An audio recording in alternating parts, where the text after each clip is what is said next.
আলহামদুলিল্লাহি ওয়াহদা ওয়াসসালাতু ওয়াসসালামু আলা মান লা নাবিয়্যা বাদা।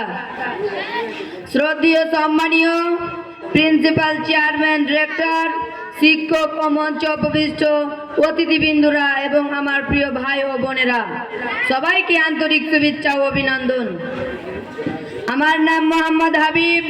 আমি আশরাফ ইন্টারন্যাশনাল মিশনের ৪র্থ শ্রেণীর একজন ছাত্র। আমি আপনাদের সামনে যে বিষয়বস্তুটি নিয়ে উপস্থিত হয়েছি সেটি হলো পিতামাতার সাথে সদ্ব্যবহার। মহান আল্লাহ বলেন, আমি মানুষকে তার পিতামাতার সাথে সদ্ব্যবহার করার নির্দেশ দিয়েছি, কারণ তার মা কষ্টের পর কষ্টে গর্ভধারণ করেছে, একাধারে 2 বছর দুধ পান করিয়েছে। অতএব আমার প্রতি এবং তোমার পিতামাতার প্রতি কৃতজ্ঞ হও। তোমাদের সকলকে আমার নিকটে ফিরে আসতে হবে।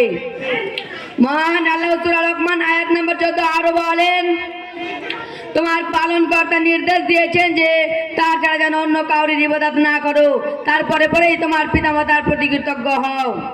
তাদের মধ্যে কেউ অথবা উভয় যদি তুমি বৃদ্ধ অবস্থায় পাও, তবে তাদের প্রতি দয়ার হাত বাড়িয়ে দাও, তাদেরকে সম্মান করো, তাদেরকে শব্দটি বলবে না। ওয়াকুল্লাহুমা কাওলান কারিমা, তাদের সাথে সম্মানজনকভাবে কথা বলবে। অত্র আয়াতে মহান আল্লাহ তার ইবাদতের পরেই পিতামাতার সাথে সদ্ব্যবহারের গুরুত্ব দিয়েছেন। নাম্বার 1, কারো কোনো কাজের জন্য তার পিতামাতাকে কষ্ট দেবে না, সেদিকে লক্ষ্য রাখতে হবে।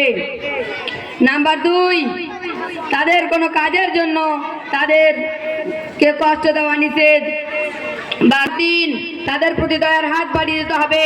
নাম্বার 4, তাদের মৃত্যুর পরে তাদের জন্য দোয়া করতে হবে।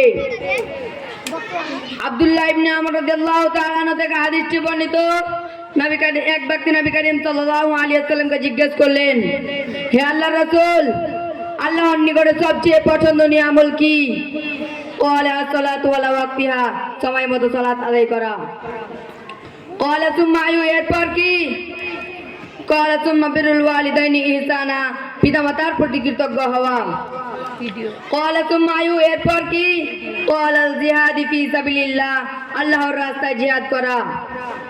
এই হাদিসে আল্লাহর নিকটে সবচেয়ে পছন্দনীয় আমল সময় মতো সালাত আদায় করা, তারপরে পরেই পিতামাতার প্রতি সদ্ব্যবহারের নির্দেশ দিয়েছেন।